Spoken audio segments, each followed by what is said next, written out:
I have a vivid memory of the first time I went into a Masonic lodge. I was 15 years old and had arrived with my dad for my DeMolay initiation. The room, a magnificent leather chair-filled lounge, was bustling with activity. In back, boys were playing pool and billiards. To one side was a table tennis table with a match going on and a big crowd watching.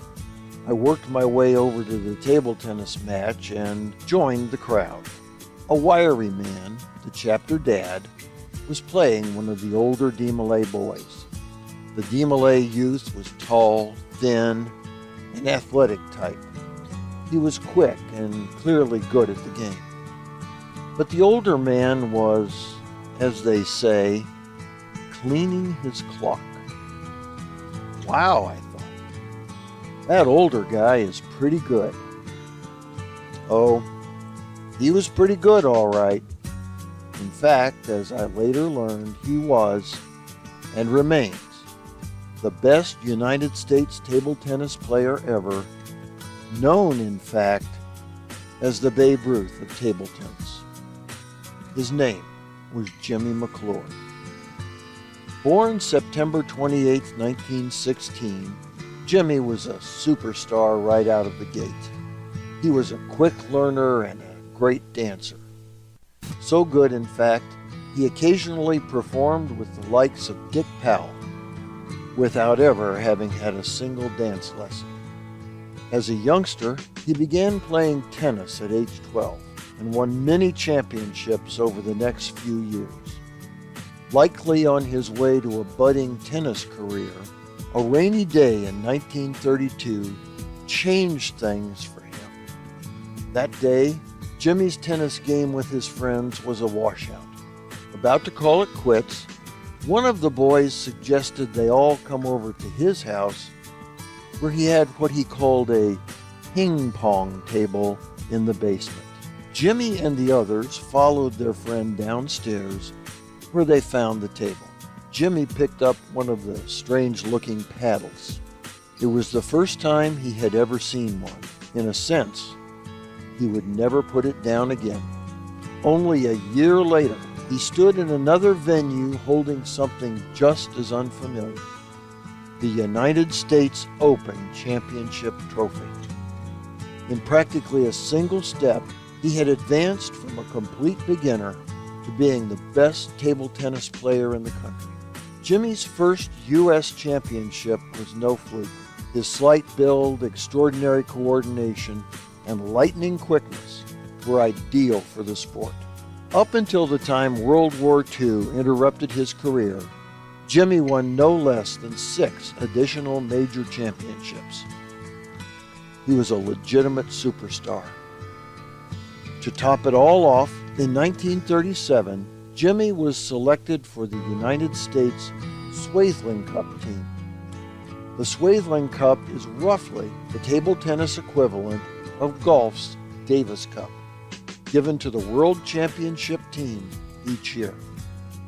With Jimmy as its anchor and best player, that 1937 team won the United States' first and only Swaithling Cup.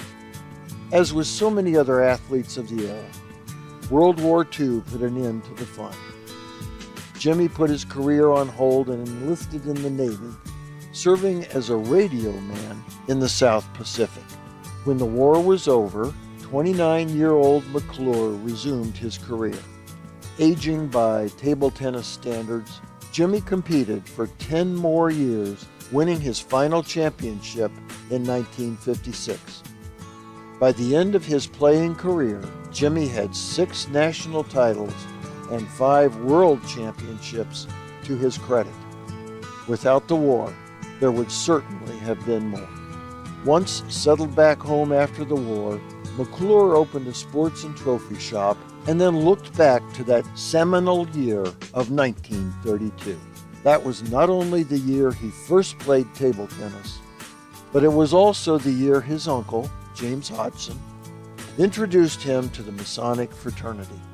At his uncle's suggestion, Jimmy joined Indianapolis chapter Order of Malay, where he eventually served as Master Counselor.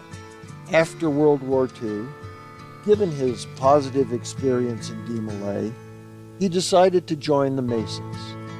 Together with his father, he joined Oriental Lodge number 500, the Indianapolis Scottish Rite, and Murat Shrine. In 1966, he became Oriental's worshipful master. After his playing career was over, Brother Jimmy served as a sports administrator at the highest levels, including the board of directors of the United States Olympic Committee, where he single-handedly mounted a successful campaign to distribute the money equally among large and small sports. Jimmy passed away in February 2005. He remains the only United States player in the Table Tennis Hall of Fame. The years Brother Jimmy McClure spent traveling the world representing the United States Olympic Committee, his country, and indeed Masonry, earned respect all around the globe. He is recognized throughout the world for his efforts on behalf of sports, but remains relatively unknown in his own country. Still, for those who know table tennis, his legacy remains intact as the United States' greatest player. For the Whence Came You podcast, this is Steve Harrison with the Masonic Minute.